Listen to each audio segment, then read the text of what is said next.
दिया, सारे फूलों का रंग अलग बना दिया। ये भेद है कि नहीं? लेकिन वो भेद अगर भगवान ने ना बनाया होता, रंगों में भेद ना किया होता, तो कोई चित्रकार कोई चित्र बना सकता था? ये जितना भेद संसार में आपको दिखाई दे रहा है, इसी भेद का जो कोई व्यक्ति होता है वो उपयोग कर लेता है, सदुपयोग कर लेता है, उसी को हम आस्तिक। जिसमें भगवान के बनाए हुए भेद का अपनी सुमति से सत्संग में जाकर के उसको सुन करके उसका उपयोग कर लिया, वो ही सच्चा आस्तिक है। भगवान शंकर ने कहा हमने जो है इसको त्रिपुरासुर को मार दिया, लेकिन अभी तक लोग हमें मारने वाला कर रहे हैं, जब तक इसको भी न छोड़ दें। तो उन्होंने अपने शिष्य धनुष से कहा बेटा हम तुम्हें छोड़ रहे हैं, और जनक जी के पास उन्होंने पहुंचा दिया।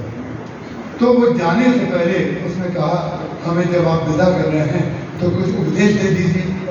उन्होंने उपदेश दिया कि हमारे प्रभु श्री रामभद्र श्री सीता जी उनको जमात बनाएंगी, जनक जी योजना बनाएंगे कि जो धनुष तोड़ देगा उसके साथ सीता जी का विवाह होगा। तो तुम एक कृपा करना कि जो तुम्हारे अंदर ये अहम है कि तुमने त्रिपुरासुर को मार दिया है, ये अहम का भारीपन छोड़ करके तुम हल्के हो जाना। ये कहा कि तुम हल्के हो जाना, ये अहंकार तुम्हें भारी बनाए हुए है। तो उसने कहा कि भगवान जब मैं हल्का हो जाऊंगा तो क्या करेंगे? बोले तब तुम्हें वो तोड़ देंगे। बोले वो बजनी को नहीं उठा सकते क्या? बोले बजनी को तो क्या, वो तो पृथ्वी को उठा लेंगे, लेकिन हमारे प्रभु के हाथ को कष्ट नहीं। क्या बात है! बंदो बाल रूप सोई राम, सब सिद्धि जपत सुलभ जिस नाम। बोले मैं उन भगवान राम की वंदना करता हूँ जो बालक राम है, वो भगवान राम के जो इष्ट हैं वो बालक राम है। उसी भाव से भगवान को देखते हैं। वो कहते हैं कि नहीं उठा तो वो सब लेंगे, लेकिन जब वो उठाएं तो तुम्हारा सौभाग्य इसी में होगा कि तुम उठ जाना, उनको कष्ट ना हो। और जब वो उठाएं तो अपनी मजबूती मत दिखाना, टूट जाए। उसने कहा जब तोड़ने के लिए भेज रहे हैं तो आप तोड़ दीजिए ना हमें। तो भगवान ने कहा अहंकार का धनुष तोड़ने का काम तो भगवान ही कर सकते हैं, हम तो केवल छोड़ने का काम कर सकते हैं। जिस दिन आप संकल्प कर लेंगे कि हम अच्छा कार्य करना चाहते हैं, जैसे सूर्य के अर्थ में जो प्रतिबिंब है उसमें बिंब आकर के नीचे आ जाता है, उसी तरीके से भगवान का अवतार हर व्यक्ति के लिए होगा। जितने व्यक्ति यहाँ बैठे हैं उन सबके लिए अलग अलग भगवान आएंगे। आप एक बार संकल्प करके तो देखिए। भगवान कृष्ण के पिताजी वसुदेव जी, जो मैं आपसे अपभ्रंश शब्द कह रहा था, कई बार श्रोताओं के मन में राम कथा सुंदर करदारी संशय विहम उड़ावन हारी। ना जाने कितने श्रोताओं को ये लगता होगा कि कई बार विषयांतर हो गया। विषयांतर नहीं होता है। जब चित्रकार चित्र बनाता है तो ना जाने कितने प्रकार की कल्पनाएं उसके अंदर आती है। किसी महिला का चित्र बनाएगा तो उस महिला को नीली साड़ी पहना दूं कि लाल पहना दूं कि पीली पहना दूं या बहुत से रंगों को मिला दूं। जब पीली साड़ी बनाई उसमें थोड़ा सा हरा लगा दूं क्या? एक सज्जन ने हमसे पूछा कि जो कपड़ों का कॉम्बिनेशन होता है रंगों का, ये बताइए ये कहाँ से बनता है, कहाँ से होता है? ये कैसे साड़ी बनाने वाले, कपड़े बनाने वाले, जो भी कपड़े आप लोग भी पहने हुए हैं, तो ये रंगों का भेद कैसे हम निर्णय करें?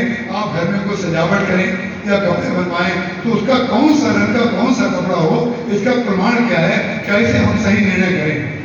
हमने कहा जंगल में चले जाओ और वहां पर वृक्षों से देखो, वृक्षों में कैसा कंट्रास्ट है। कहीं पर कैसी जड़, कहीं पर कैसा पत्ता, कहीं पर कैसा फल, और फल के अंदर कितने प्रकार के फल और निकलते हैं। आप देखेंगे हम तो जंगलों में जाते हैं और जब फूलों को हाथ में लेते हैं, हम इनसे कई बार कहते हैं हमारे हाथ में ये फूल है, जरा चित्र लो। क्यों ले लो? अरे उस फूल में से दूसरा फूल निकला, उस फूल में तीसरा फूल निकला, जिसमें 5 फूल और दिखाई दे रहे हैं, और हम लोग उसको जंगली फूल कहते हैं। हम उसको जंगली कहते हैं। हम संसार के बड़े से बड़े वैज्ञानिक का आह्वान करते हैं, उस जंगली फूल का एक फूल आप बना के दिखा दीजिए, एक फूल बना दीजिए, केवल दो नहीं एक, और बनाइए भी कैसे? बोले किसी वस्तु का आधार लिए बगैर, किसी से मांगे बगैर, कोई उपादान नहीं है, शून्य बीज पर चित्त रंग नहीं तब दिन लिखा चिते। बोले शून्य बीज के ऊपर ईश्वर लिख देता है, और शरीर है नहीं, कर बिनु करे कर्म विधि नाम।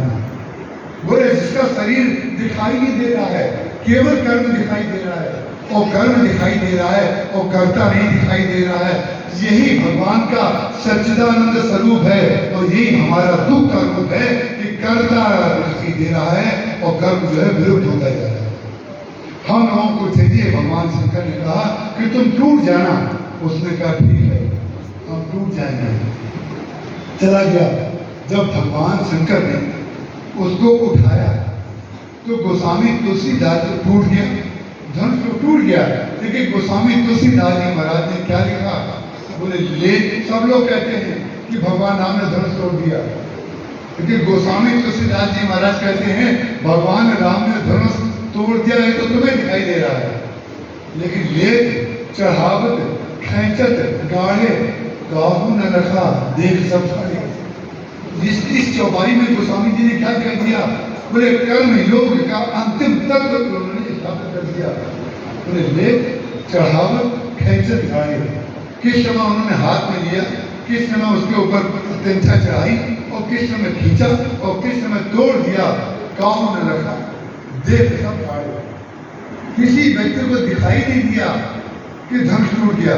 और इसी सत्य को भगवान ने परशुराम जी से कह दिया, और परशुराम जी महाराज जो थे वो केवल जो दृश्य प्रपंच है उसके चक्कर में पड़े हुए थे, कि उन्होंने कहा तो जड़ जनक धनुष के तोड़ा। विचित्र बात है, जिसका धनुष है वो तो चाहता है कि टूट जाए, जिसका धनुष है यही हमारे कष्ट का कारण बनता है, जिसका धनुष है वो चाह रहा है कि टूट जाए, जिसका देश है वो चाह रहा है रामराज बन जाए। हम बिना उसमें रावण राज बनाने के चक्कर में।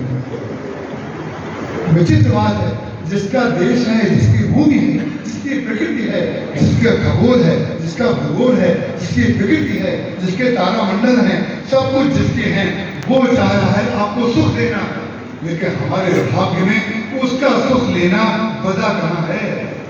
हम तो वस्तुओं में सुख देखते रहते हैं, ये कुर्सी मिल जाए, ये वस्तु मिल जाए, यहाँ पर कोषाध्यक्ष बना दिया जाए, यहाँ सचिव बना दिया जाए, यहाँ पर अध्यक्ष बना दिया जाए। अरे गया अध्यक्ष भगवान की सेवा करने के लिए आए थे कि लड़ाई करने के लिए आए थे? ना जाने कितने धार्मिक भ्रष्टों को मैं जानता हूँ कि जब उनकी बोर्ड की मीटिंग होती है तो ऐसी जुदम बाजार होती है हमारा, कि बाहर आप देखेंगे कि बड़े गोरे गोरे दिखाई दे रहे हैं, लेकिन मालूम है कौन सी जुदम